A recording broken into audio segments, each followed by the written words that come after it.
ICC Detention Center. At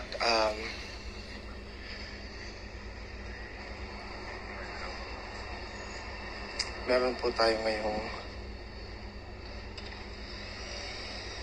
gustong malaman kung ano po yung nangyayari po with respect sa ICC po mismo. Kasi po hininto po yung mismong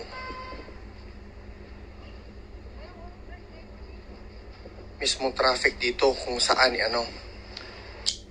parang may ipapasok po doon sa detention or napasok na po siguro na parang VIP po, guys.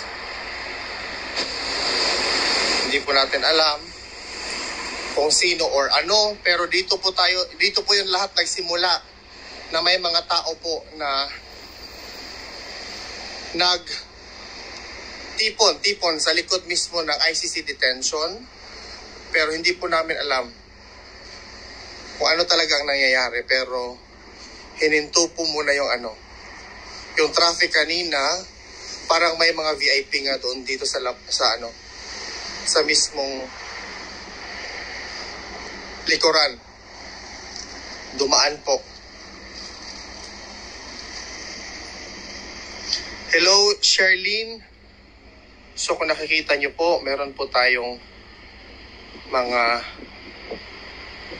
mga sasakyan. I think mga VIP ata po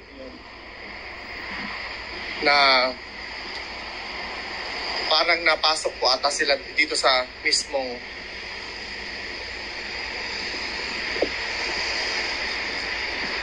detention facility.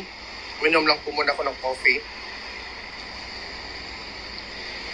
Hindi po namin alam kung sino po ang nandyan, pero mga sasakyan po talaga na pang VIP po. But we don't know. Baka po may bisita na galing po sa 3:34 na po ng hapon ngayon, pero hindi po natin alam kung sino po yung nandyan sa likod, pero mayroon po silang talagang sasakyan po. Nakaparada lang po sa labas. But we don't know who. So I think pumasok po sila doon sa may entrance. Pero hindi po natin alam. Baka po papalabasin tayo ng police.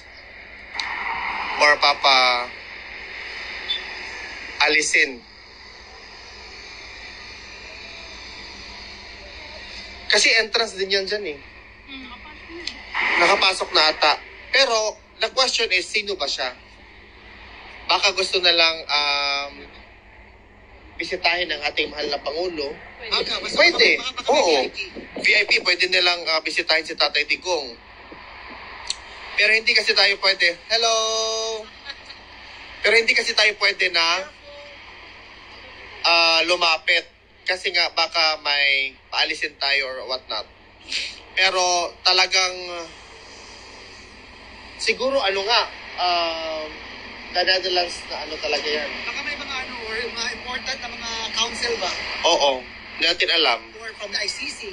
Sabihin mo hindi lang i-live kasi hindi naman tayo sure. Oo nga, wag mo nang i-live. Oo. Tama. Kasi hindi naman talaga verified yung information kung sino. Hindi mo. Well, this is a public sphere naman. Pwede naman ako nag-video lang ako doon, ganyan. Oh. But the fact of the matter is that merong mga VIP. Kasi nakapasok naman. Pag yung mga ganun naman kasi, may mga escorts, hindi Oo. sabihin VIP yan. Oo. May pinay-stop na. Ha? Ha? Yes. Baka kasi papasok ka na pa. Loki lang ka. Oo. Baka si Froggy yan. Uy, grabe naman yun. Huwag naman kayong mag-ano ng mga ganyan. Uy, bawal daw. Baka maano tayo.